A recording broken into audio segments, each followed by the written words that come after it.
So I've assembled 6, 7 of my best friends to talk to you about what they're doing in their great rum bars. Firstly, just a little round table chat, then they're going to show off their cocktails, stuff that you can make at home. I love tropical lifestyle, I love rum, therefore we open Lucky K in the bar downstairs, the distillery here upstairs, and we make you feel like you are on a holiday. It's great to be here at the moment and taste some rums, taste some cocktails. I can't wait. I'm really excited to be here today and to meet everyone and try the different rums and see what kind of cocktails and everything everyone's got to put forwards. I'm the executive liquid chef and co-owner of Lime Beach Club, which is a Trinidadian restaurant and bar on the South Bank, where the Caribbean warmth meets Ibiza cool. And we serve, of course, delicious drinks on the beach and delicious Trinidadian and Caribbean grilled food. I'm really excited today to start sharing with people some of my knowledge and experience of managing such a great old bar, and actually sometimes I feel I'm just a custodian of the history. What gets me most excited is Tiki is more than just a bar or a type of drink, it's a lifestyle, it's a career, it's a history. And I get really excited sharing about my passion and the tales. I'm really looking forward to being here today, meeting all these new people and understanding the rum industry more and how I can implement that within the bar industry where I work. I'm really excited about this today actually. There's a lot of cool people around this table, so I'm looking forward to getting some insights and getting some knowledge.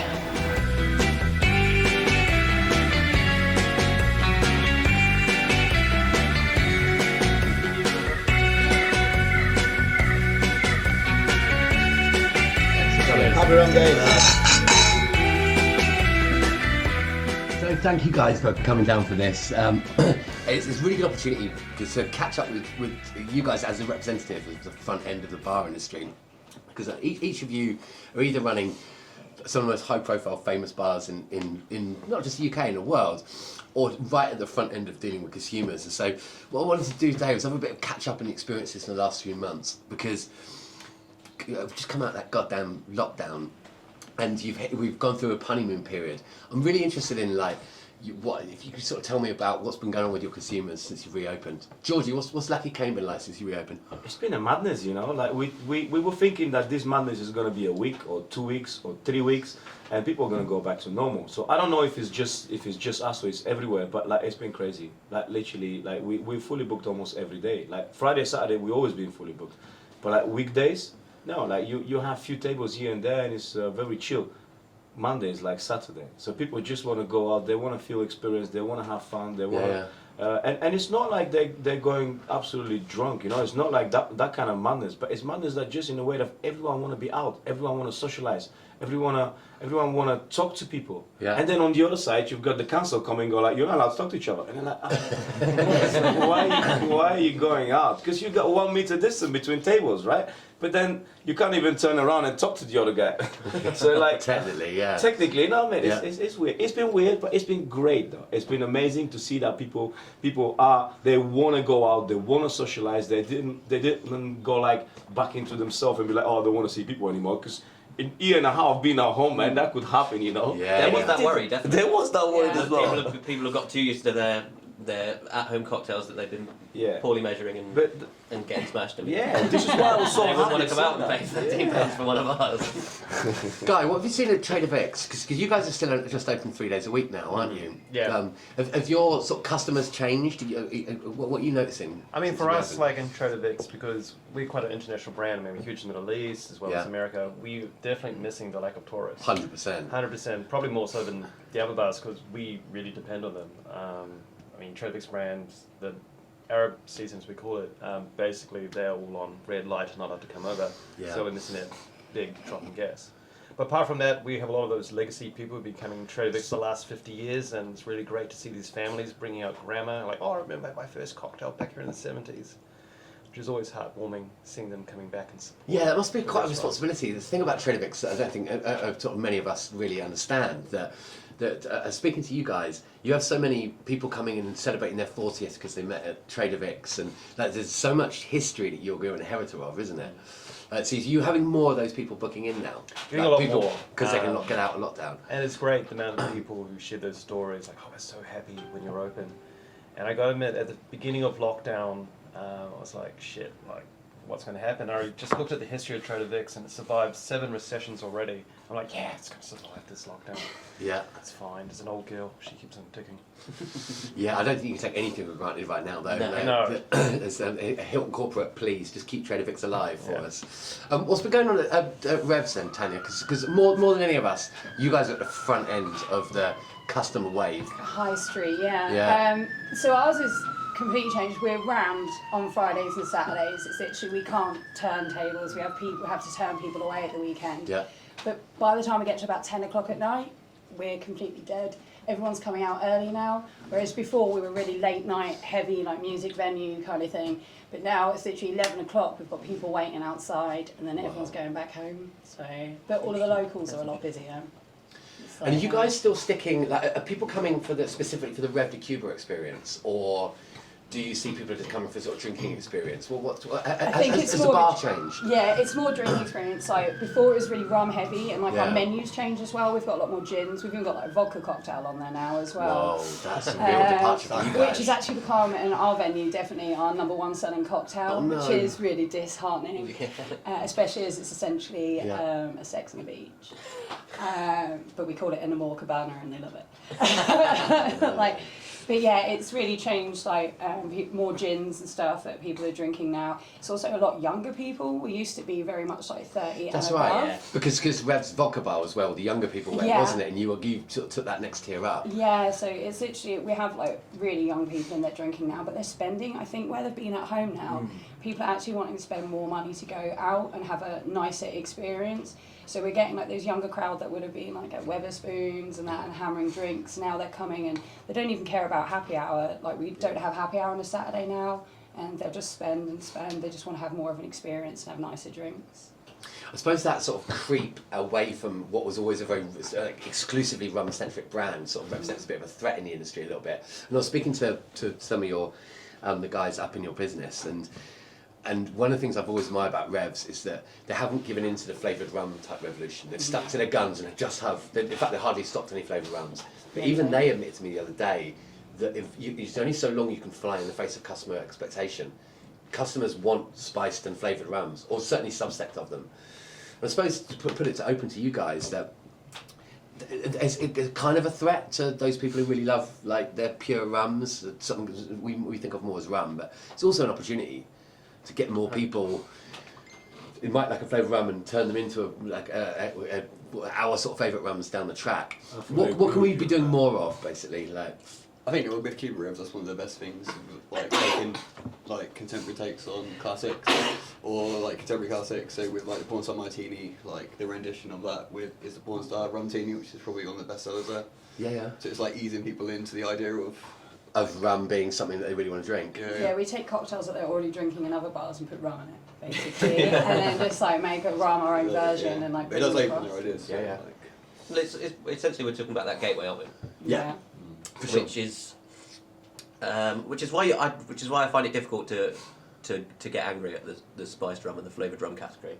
No. Because at the end of the day, if you're introducing people to the category through whatever means, if there's a chance that they're going to, learn to love this spirit category, then surely that's only a good thing.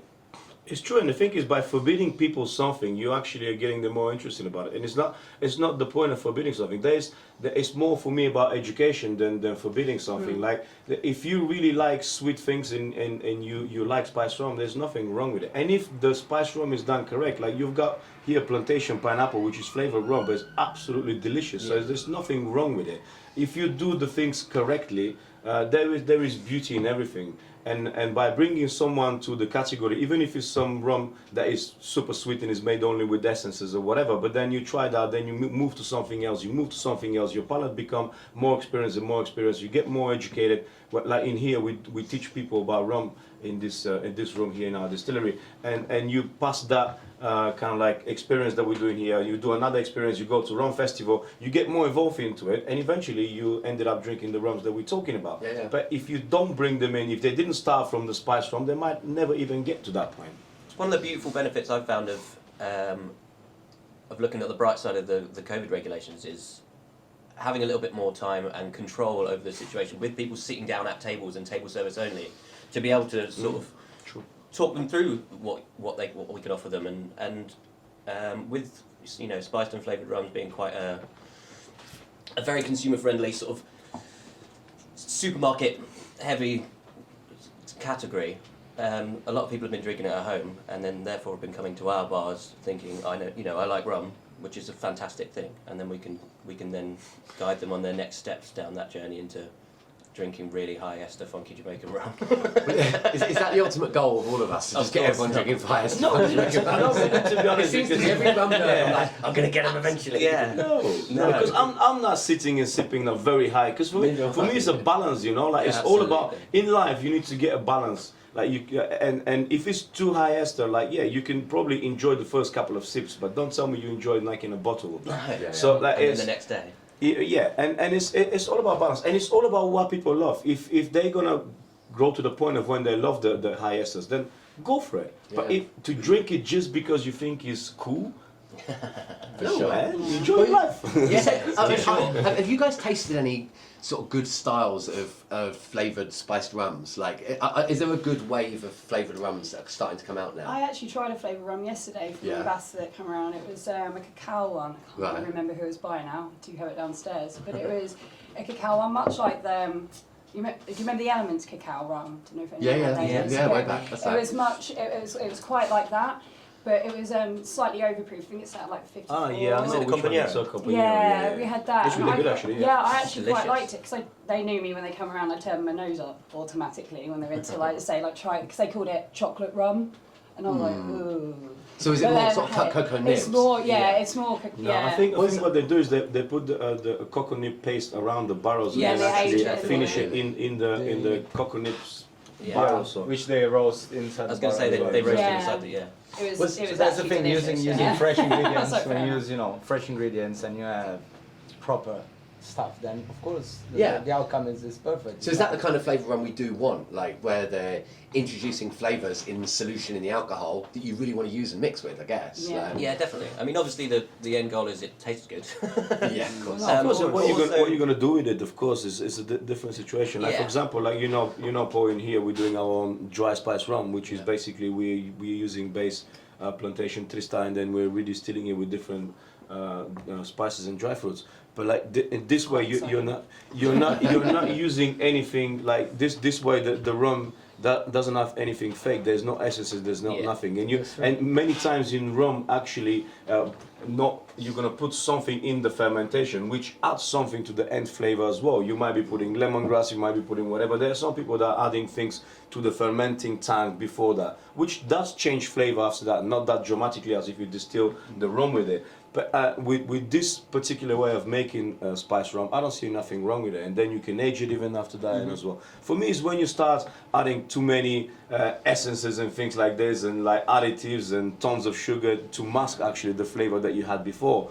This is where I'm going wrong, and I'm like, that's not the way the rum should be. Yeah, it should When be you- ultimately complementing. Shouldn't it? Yes, exactly. But I think like that's just like predicated around like misconsumer market. Like most people can't put across for average consumers like the way drinks the way that you can, or they can't like accentuate certain flavors from rums the way that some bartenders can and manipulate certain spirits. So they kind of just like put it all in one bottle. That's it, and then just add lemonade or something. Yeah, of course. It's like, just mix and serve.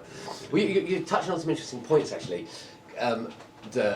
What are things that rum companies do badly that annoys you, like, or other consumers? The obvious thing would be things like misleading age statements and things like that. Yeah. Are there things that the rum industry really needs to just cut the fuck out and really start doing more seriously?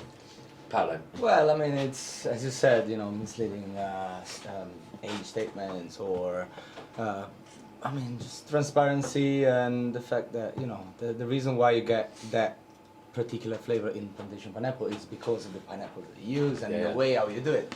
No, oh yeah, we put drops of this and drops of that, but oh no, it's pineapple flavor. No, it's pineapple essence flavor. This is the essence that you put in it for certain rums or stuff like this. But I mean, it's different with us. Actually, Lyman, I see the crossover. We have a quite big Caribbean following, so 100%. you know, like St. Lucians, for example, they're like, oh, but do you have under-the-counter rum? Like, wait, we're not in fucking St. Lucia, you know? So they're like, oh, you know, we're like, you know, because what we do, we the actually, firewalls. yeah, exactly, this stuff. And it's like, you know, with us, but what is good is that there's crossover between, you know, people that actually come from gin or vodka, the Londoners that they, you know, they ask for spiced rum, or because that's the only thing they drink with, you know, pineapple juice or coconut water, and they're like, oh no, I don't want to try any white rum or any, you know, unaged stuff or any, you know, more unique sort of style. And then you have those Caribbean people that actually like, no, very patriotic, and they're like, no, I only drink Trinidad, I only drink Jamaican.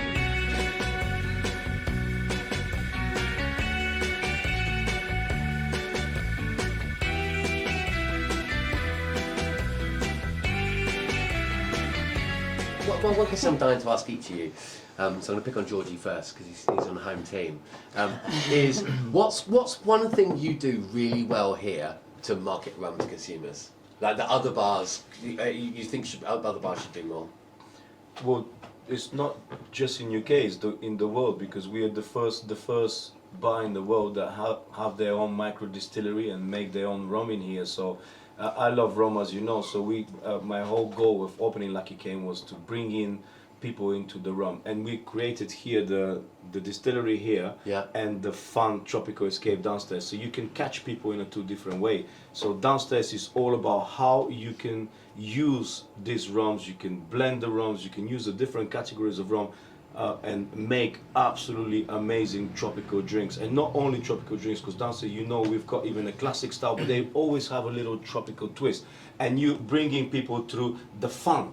Because rum is fun, rum is carnival, rum is all that tropical experience. And we are bringing that through downstairs. Then upstairs is a different situation. We've got the distillery where we're making our rum making experiences, which is the only place in the world that does that. But it was more like bringing in people to these rum making experiences.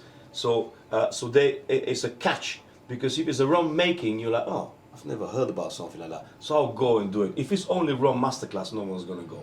So we're catching them this way. They come in here and we are doing 2 hours and a half of experience, and in a very fun way, we teach you all you need to know about cocktails. About rum. You try 7 different rums. We explain you how rum is made through history, and after that with production, what you use it. You try 5 different cocktails. Literally, you're leaving this room with the knowledge of rum that you cannot get nowhere else in 2 hours and a half.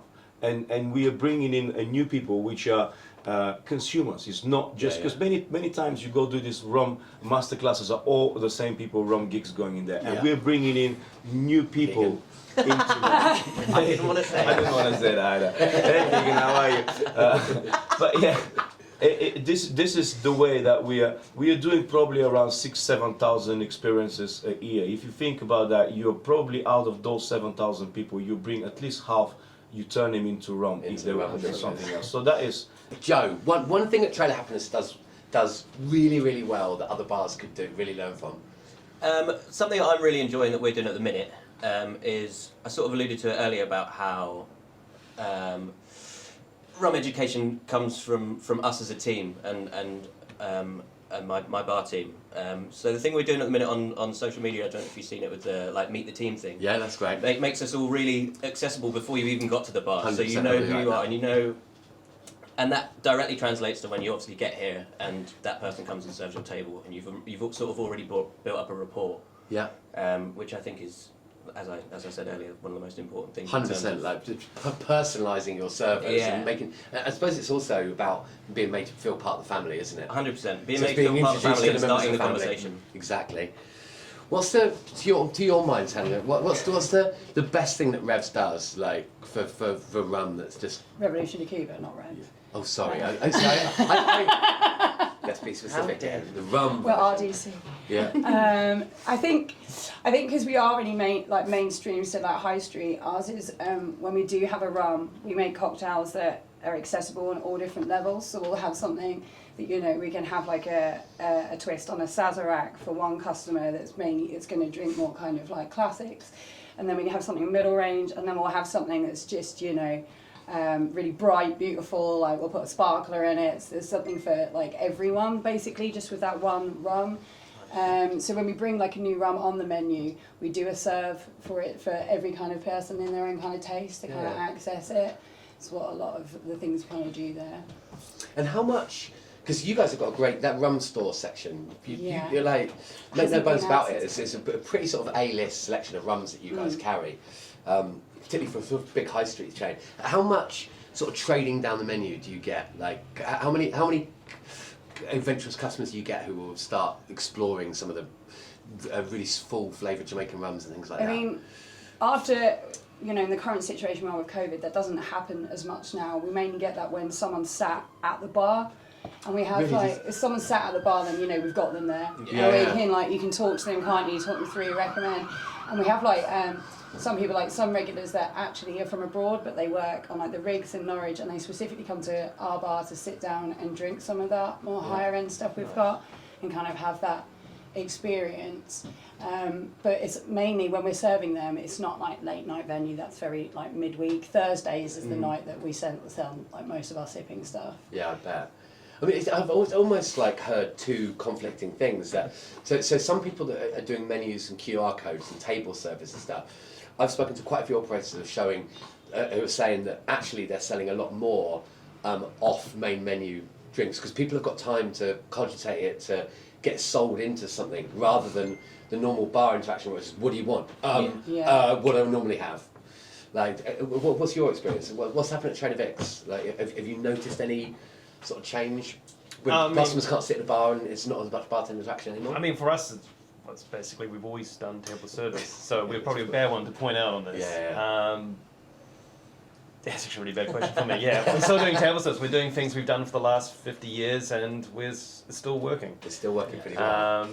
We're using an app service as well. We're doing table and the scanning QR code, and definitely you see that like all of our main lines, like everything that's in our speed rail, we're not really selling I don't know it about now. you guys, but our cocktail split has gone through the roof. Yeah. Really? Yeah.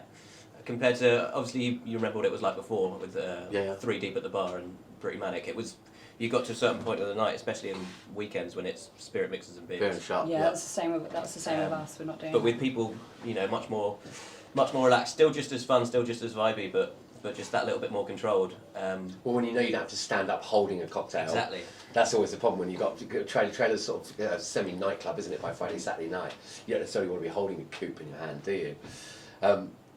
What you've experienced with Paolo Lyman then? Like, Well, we've never done bar service there. We've always done table service because obviously we opened last year after the first lockdown. in fact, you've had to like lock down for your entire bar life. Well, we've obviously the previous concept was in Spitalfield Market was more of a proper Trini rum shop. So people were standing at the bar, were asking. It's different now, you know. The fact that even last year, with a bit more regulations in place, we were doing all the rum boats and like rum flights, obviously we were running rum boats.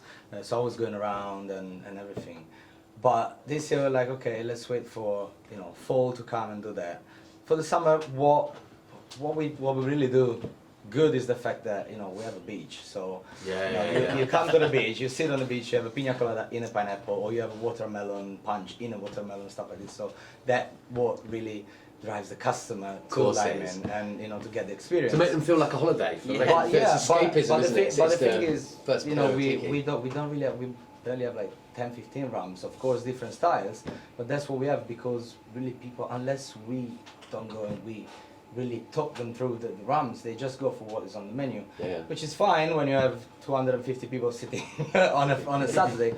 But it's just even for brands, we bartenders, we industry people, we are the first one who they sell the product. So of course they have more time now and they're a bit more experienced to be online and look for all the brands. But if you don't get the bartender's experience into that, it's really different. So obviously with the restrictions lifting and with everything opening up a little bit more, then I think we'll be able to get people into rum even more.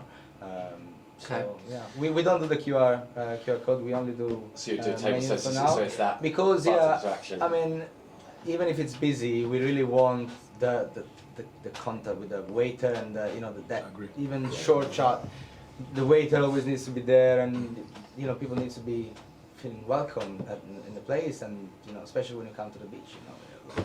That's the thing. I've got a better question for you then, guys, so you can contribute on rather than just paint you in a sort of narrow corner. So, Trader Vic's the most storied of the rum bars. Like you guys were our flagships. I mean, Trader Vic himself went and opened that bar for a year, and I know you do lots of the same core principles today that he did back then. What's the one thing that Trader Vic's does really well in terms of its rum and cocktail service presentation that other bars can learn from? I think for us, I mean, we're a bit different because we have obviously brands across the world. Is our head office really wants consistency between the different Trader Vic's as Mai Tais. Like if you have a Mai Tai in London, or you have a Mai Tai in Dubai, or Mai Tai in Germany or Munich, they all taste the same. So that makes our head office a lot of difficulty because they need to go to these locations and not all the same rums are available. Yeah. So they need to be like, okay, what can we use to have this flavour? What Martinique rums are available for a bit of the agricole? Yeah. And that makes a lot of challenge for our cocktail head mixologists trying to recreate that flavour. There's also other things for local tastes which don't always translate. So for example, our Mai Tai mix we get from the States is super sickly sweet, which is great for their market, but for us, London people don't like cocktails as sweet. No. So we've got to balance different local flavours up. And then you also get the Middle East market who come and order our most expensive cocktail, which is nothing but grenadine in overproof rum. And there's our most selling drink in the world, and I'm sure most of you guys here, if you drank it, you'd be like, what drink is that? Tiki Puka Puka. Oh yes, of course. Yes. I mean, I love the name. Yeah, it's amazing. It is, it sells. It's It is what it is. You're like, I don't know why this is selling, but people are drinking it and ordering Don't it. question it. And you just keep on putting the price up, and they're still buying it. You're like, Yeah, we have the that dream. with some drinks. Yeah. Yeah, you're just like, I don't understand. But like our strawberry daiquiris, for example, that as far as I'm concerned, they're not a strawberry daiquiri. Like, not if any of us will order a strawberry daiquiri here, it's not what we would expect. But so they have their made in grenadine machines, so they're like slushies, and they're like a mix of stuff that you wouldn't actually normally find in an actual daiquiri. But like people love them. They drink loads of them, don't they? Like to the point you get tired of Yeah. doing that all day. They I drink could loads of them. definitely they're smash paying. one of those strawberry daiquiris right now, though. Really? The way you explained it would like you're going somewhere. Really I don't know, want but I actually love strawberry daiquiris when it's like fresh strawberry. No, it's Yeah. not what that. I mean, you try to make something authentic to your own brand, but they've seen these high street markets, giant mountains of Stickers. daiquiri, with 25 garnishes on them. And you're like, okay, let's just try to make something authentic to ourselves. And they're like, this is not it. Well, to give you an idea how many sell, just on a bottomless brunch on Saturday morning, we go for about 100 litres. So we make them in like pre-batch it in giant jerry cans. 'Cause I've how got much nothing people bad like to it. say about that at all. One of my favourite drinks experience in the world was pulling up in a car in New Orleans and doing drive-through daiquiris. Oh, yeah. Literally out the window, gallon of goddamn daiquiri, like just you to have the a cup car holder that while I'm big? driving. Thank you. So they sell you a We daiquiri. should record that one. It's a drive-through daiquiri. You just through the window in your cup holder. Thank you very much. So guys, happy rum day. Thanks for coming. Happy rum day.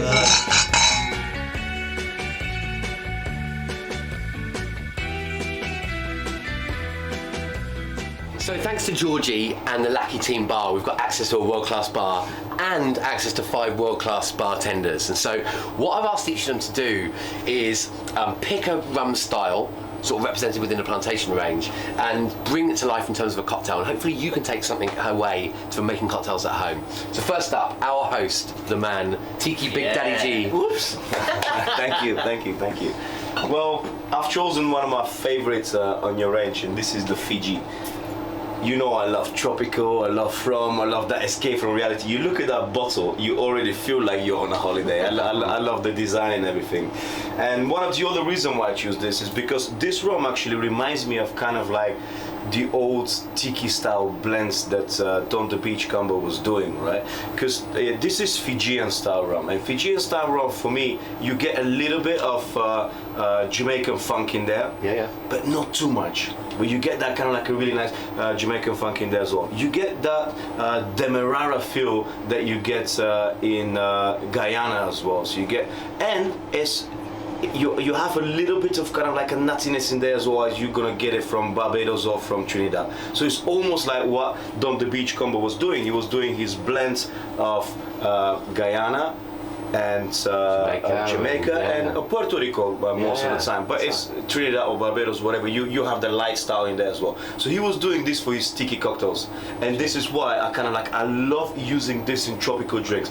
It's so tasty that you could be using it for things like Manhattans. You could be making old fashions because all the fruitiness, the tropical fruit that you get and the slight funkiness that you get in the Demerara feel works in that as well. But me, as a tropical cocktail lover, I love to use it in a different tropical drinks.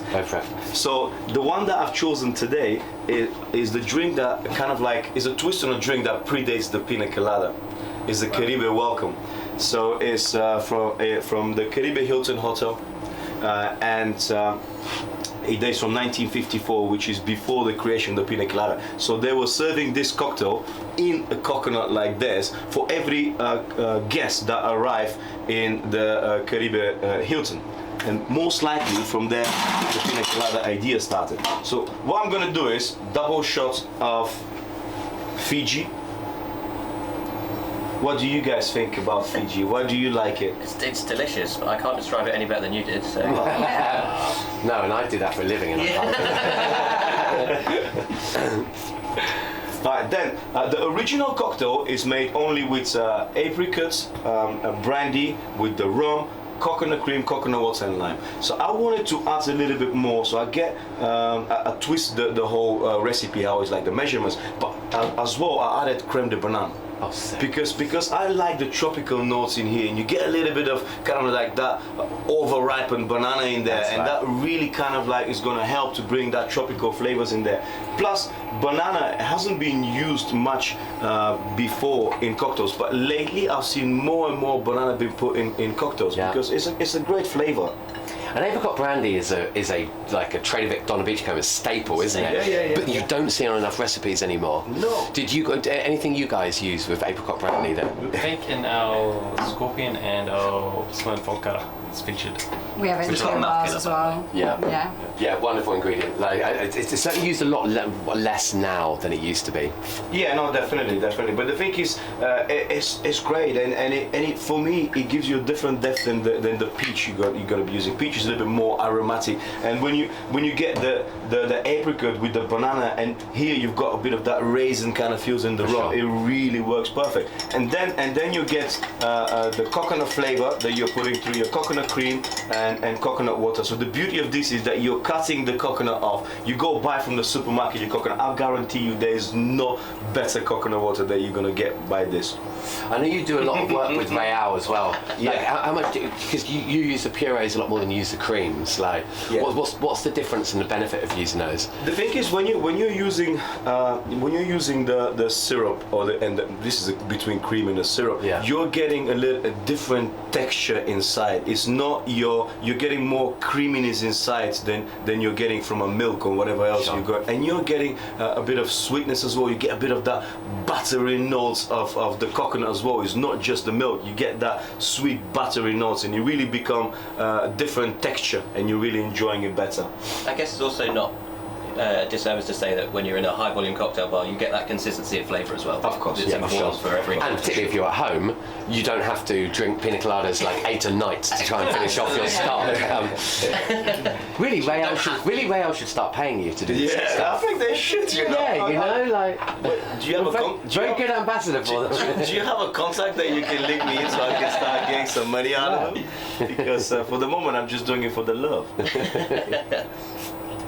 So then, coconut water. So you see, you got all these beautiful ingredients. You got the rum, you got banana, apricot, and the coconut. The coconut cream gives you that kind of like a creaminess, and then the coconut water gives you the freshness and makes it slightly more thinner. So it's not, it doesn't feel like a meal. Then I'll dissolve a little bit first the coconut cream in there, because if you don't dissolve it nicely, then after you shake it, you might get hard and you don't get all the ingredients in there proper dissolved together. Alright, then give it a good shake. No, you don't have to go too hard when you shake it, but you need to have a good shaker to do it. It's a very The thing is, this drink already has 50 milliliters of coconut water, so you don't need to go and shake very hard, because you're gonna water it down too much. And then after that, you just put all that goodness inside of the coconut. I mean, for me, it's always been when I create cocktails, as I said earlier, it's always something like you creating a story. It have to be something that you enjoy looking at and you're drinking. And just by looking at this, so now the moment I'm just gonna put mint spring. I know some people saying like, well, why people are putting mint spring when there's not mint inside? One of the most famous cocktails in the world, Mai Tai, doesn't have mint in the drink, but you've got mint on the top. Reason why is just the freshness that you get for the aroma and how it looks like you're breaking the color. So you see how much different it is now. It's almost like you have the palm tree on the top of your coconut. So it's so much better. With your eyes. I mean, that's Exactly. the story. Like, garnishes the mint is the palm tree, the pineapple's the sun, and the cherry is you sitting there enjoying it all. Yeah, yeah. So there you go. Look how beautiful it is, and Yeah, it really beautiful. takes you on a journey. And what are You your can make straws it- made of? These ones here. This is palm straw. So it's a palm leaf that is just you roll the palm leaf and then dehydrate it to become like one. So you don't use anything else. Just That's really, really cool. Really Yeah. That is beautiful, Jordan. yeah. Thank you. The balance is perfect. Thank you. It's very nice, very balanced. It's you can twist it and tweak it however you want with obviously the liquors and the syrups and no really and the mint, as we said, you know, the fact that coconut is so fresh brings up the freshness. It's a bit like cucumber and you know all those sort of. Yeah. So that's another ingredient that you could actually swap quite easily because it works well. Instead, if you didn't use the creme de banane and the apricot brandy as your sweetener and modifier, if you went curacao with that, you've basically got a creamy Mai Tai, haven't you? Yeah, I mean, this is the Like- beauty of this kind of style. As you said earlier, like you can refine or change whatever you want, and it's gonna be for your palate. Like you don't have to go down that road. If you want to change that for peach, for example, you're just gonna get a little bit more kind of like Sex on the Beach feel because peach is way more aromatic and punchy. Yeah. The only thing is when you're substituting and experimenting, you need to kind of like you need to find the correct balance because you cannot just take that and put another one with the same measurement because the other one might be the other liqueur might be a bit more punchy, might be a bit more dry, might be a bit. So you have to experiment and kind of like get the correct balance. You cannot just take away and put something else. Yeah. But in general, it'll work if you find the balance. It was John. So this whole creamy Mai Tai, it got me thinking now. I really want to drink like cream lengthened Mai Tai, coconut cream lengthened Mai Tai. Variants, what do you prefer? Like going towards more golden or the dark navel rums or maybe a white rum? What do you feel, or is it to you like the day of Yeah. the week? It's Friday, I feel like a dark navel rum or In cocktails, you mean? Or? yeah, just for a pina colada variant. Do you know Which the thing with the pina colada is something that is almost like the daiquiri for rums because it works. Every rum that you're gonna put in there, it works, but it works in a different way. I even like using navy rums inside that it's got more strength because you feel more the alcohol. Because sometimes when the original one is that you made it with would have been from Puerto Rico. Puerto Rican rums are great, but they're slightly light. And if you make your pina colada like nice and frozen, you add all the cream and the pineapple inside there. Rum's lost, Yeah, isn't red it? rum is Yeah. lost, but you put a punchy, even you do it with the OFTD, you get that kind of like a caramel punchy overproof that you get on the back of your palate. It's just absolutely delicious. I love dropping a couple of dashes of Angostura bitters as well to kind of like open up a little bit that spicy notes. It's really how you feel like, but I do love a bit of overproof pina colada. Even Ray Nephew does a really good pina colada. all It's day, like, it's all day it does. because you just get that kick shining through. That's not a surprise to anyone. I mean, 10 ml Smith and Cross in a pina colada. yeah, Bosh, yeah. bosh. Bang. Beautiful. So Joe, representing the world famous Trailer Happiness, no pressure, which of the styles of rum did you choose? So I've gone for the Barbados 5 year. The reason I've gone for it is twofold really. First of all is because I believe it's one of the most approachable rums in the catalogue. And secondly, it's seen, at least in a lot of the bartending circles that I go through, as like face juice. There you go. Yeah, shooting rum. It's just for shots. So I wanted to do something a little bit different and try and make it a little bit more sophisticated, give it the respect it deserves, because it's a beautiful liquid. So I'm going to start by opening it.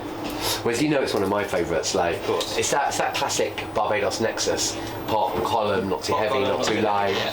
like really balanced and rounded and easy. Approachable.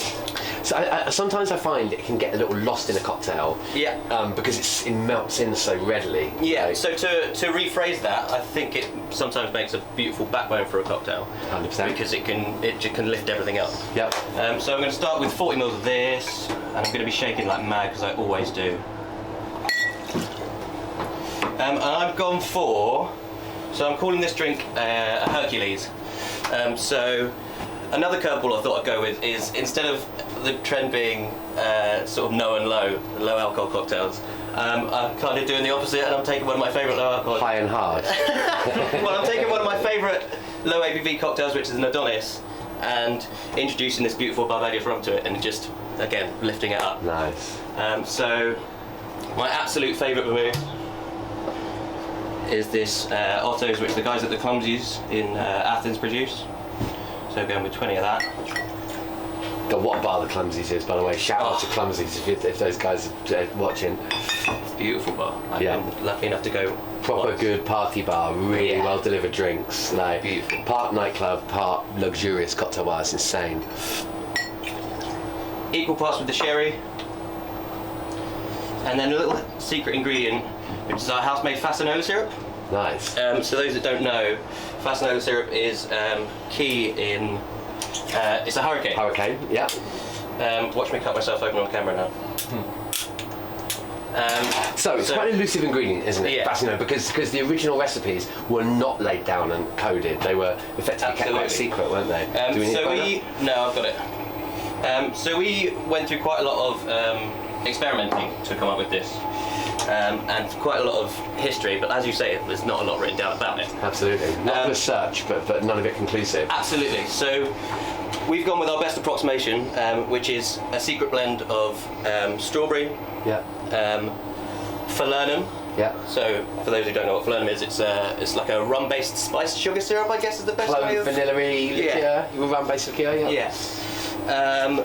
Passion fruit, Right. and hibiscus, which gives Hibiscus, it of that course, is the beautiful, colour, obviously, yeah. colour and those little floral notes. Yeah, yeah. So we don't need too much of that. Probably about 10. Shake out 10. Shake out 10, exactly. And then this is just going to be stirred down.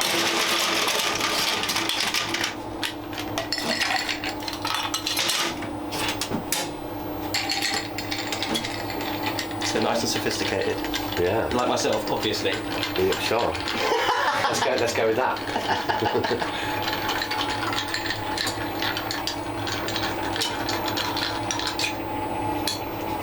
Full.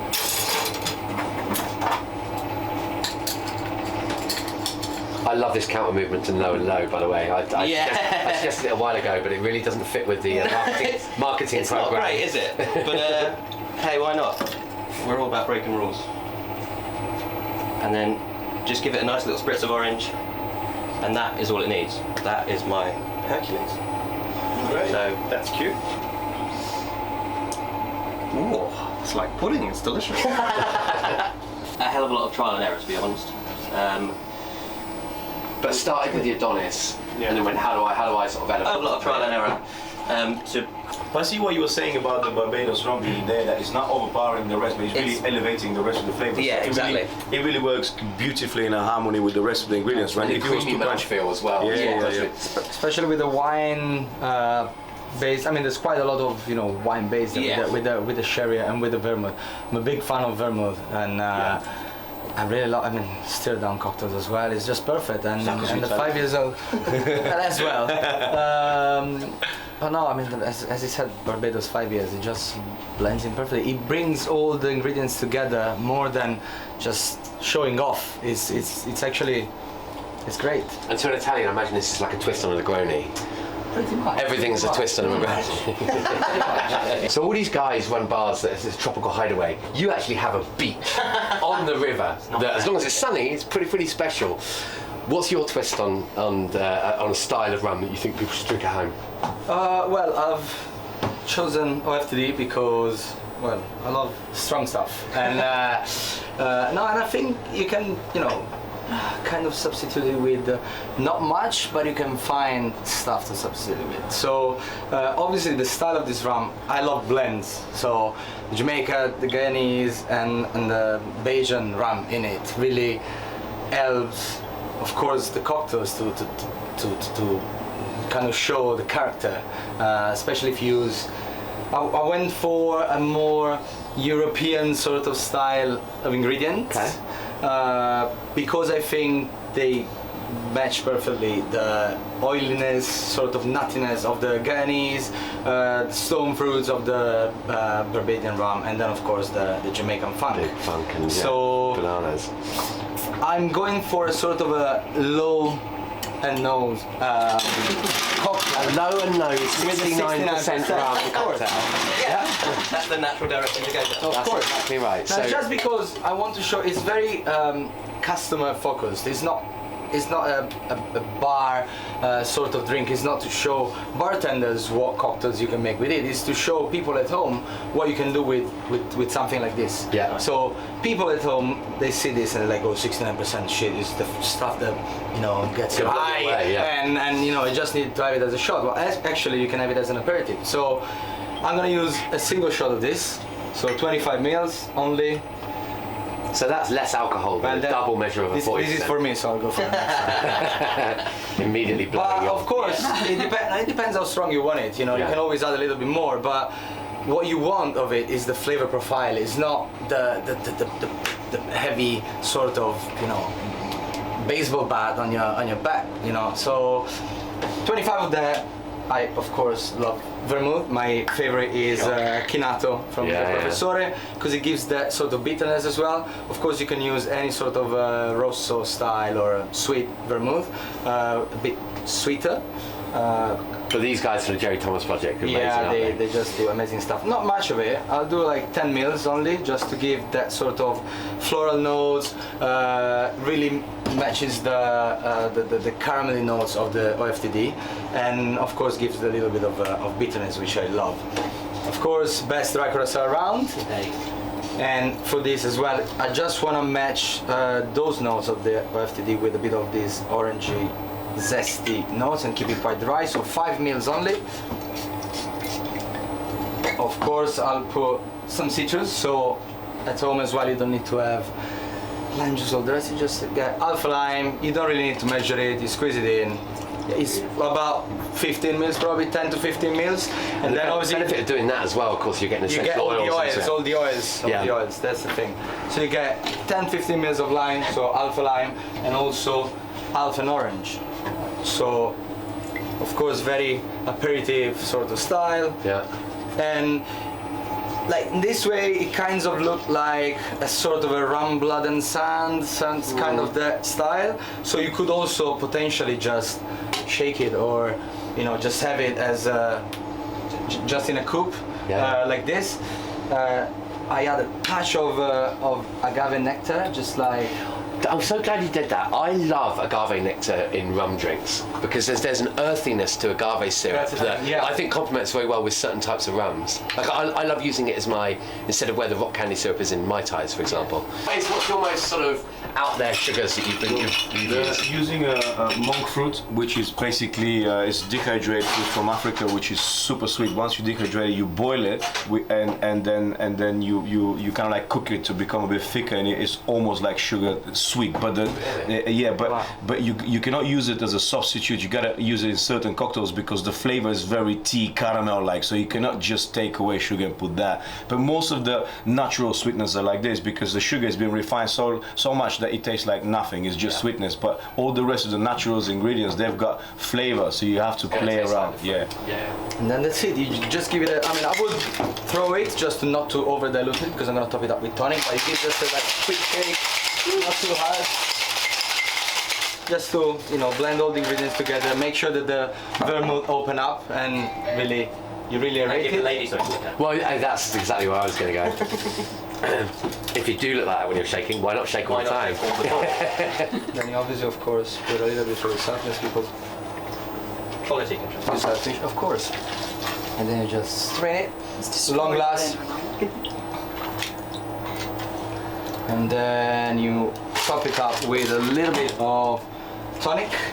And what stage of Tanya's hangover would this be best for? That's the very stuff. Well, the good thing is that you keep it, I mean, even if using OFTD, you don't really go that hard with the drink, so you can, especially if you're sitting in central London or is, you know, on the South Bank, in a, for example, in a beach club, you could, If you found yourself by accident. yeah, exactly. You can actually have like 15 of those under the sun and you're fine. So Fine, you say. Okay. exactly. Orange zest, just to bring up those flavors again, and then you just leave it rough, which is the definition of a night out with Paul.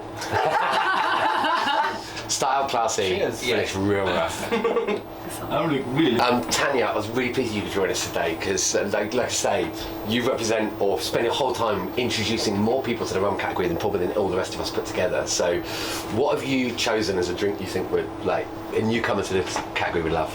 So what I've done is one of the things that we do at RBG at Riffs is we come up with drinks which are more accessible. So drinks that we try and introduce people to rum who don't necessarily normally drink rum. So we try and like come up with stuff they would have heard of. So I've kind of done just a twist on a sour, like a slight sour. I chose Jamaica rum because people that haven't tried rum, they normally have a favourite spirit anyway. Like for me, before I went crazy over rum, I was American whiskey. Like Perfect. whiskey. Such a good crossover with rum, isn't it? That Yeah. sweet corn based. And that was it, just whiskey, like that was all I wanted. And for me, Jamaica is that perfect, like this one's perfect crossover for it. If I had a whiskey drinker and someone's an American whiskey drinker, this is what I'd like recommend them to like have, whether it was to be straight or in a cocktail. With my sour version, basically, I've done it because everyone loves a sour. I know it's simple, it's easy, but everyone loves one. Because there's quite a lot of pear notes for me in this. I've come up with, we've got pear puree here, but the pears have been sauteed in Fiji rum, actually.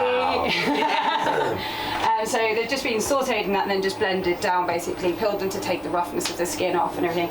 And it's just a pear simple syrup, which was used as a produce of this as well. It's like Michelin star Robocop food. Yeah. So it's stuff that Brand new sentence. you can make at home, basically easy. We've just literally this has about a shot.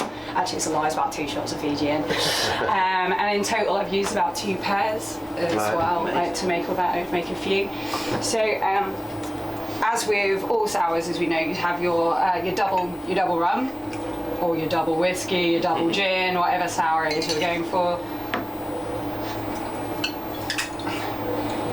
And then with your sweet, normally you do a 1 as well, like to match a bit. But I like my things on the sour side, and also I use brown sugar in this to bring out more of like the kind of caramel notes. So it's a bit more sweet. So I only use a half or 12.5, depending on what kind of bar you work in. And replacing lemon juice with lime juice because it's rum. I don't think that lemon should really be with it. So yeah, it would normally be about 1, but I literally, as we were saying, just put a whole lime in it if I was at hand squeezer. And replacing, normally you'd use an egg white, but I'm not sure about the rest of you guys, we've replaced like egg whites over the years because a lot of people have moved on to being vegan. Also, you know, probably some people get freaked out about the whole idea of using an egg white. It's true. Yeah. So just to that, I've just added 25 mils of the pure that we made. And then we're using Miss Bitters bitters, which I'm sure a few of you have come across, but it's basically, instead of egg whites and foaming bitters, it's virtually tasteless as well, and it just adds like a different dimension to your drink. So is that like aquafaba? Is that what it is? Isn't it? It's similar. I'm not sure what the actual base is. I don't. It's literally called miraculous foamers. It's basically 3. I mean, for what I remember, it's 3 botanicals that are actually shelf stable, Right. and obviously, you know, the reaction is it's a chemical reaction that actually brings up the like emulsifies and emulsifies. Yeah. Yeah, so I know a lot of people have debates about dry shake, wet shake, dry shake, but when we make them, we literally just give it a couple of hard shakes and then add some ice and shake again. Unfortunately, not as fancy as you. Well, would it? Just you specifically. Just I don't get as many ladies. Which way round do you do for drinks generally? Wet, dry, dry, wet. Wet, Go. dry. Wet, dry. I think that's the prevailing thought now, isn't it? I think that's the trendy way around of doing it. Tristan did a lot of work on it, didn't he? And it's kind of popularised that now. What about you, Georgie? If you want to create a... We use a spindle mixer a lot. It's kind of faster. Yeah, I was going to say, I get the bartender. So I do have some dehydrated pineapple chips, not pineapple, pear chips to go on this, but they're currently in my oven still dehydrating. So let's hope that's not on fire when I get back. Pretty dry when you get back to Norwich. But yeah, I am going to message my behalf at some point, but I don't want to confess that after you told me 3 times last night not to forget about the oven. Easier to confess for that than confessing for the house burning down. Yes, fine. So yeah, I put mint sprig and then I would have done the pear chips as well. Nice. Nice. Yeah, Oh, yeah, exactly. Can I try a bit? yeah, go for That's it. lovely. Actually, there's some in there. Oh, yeah.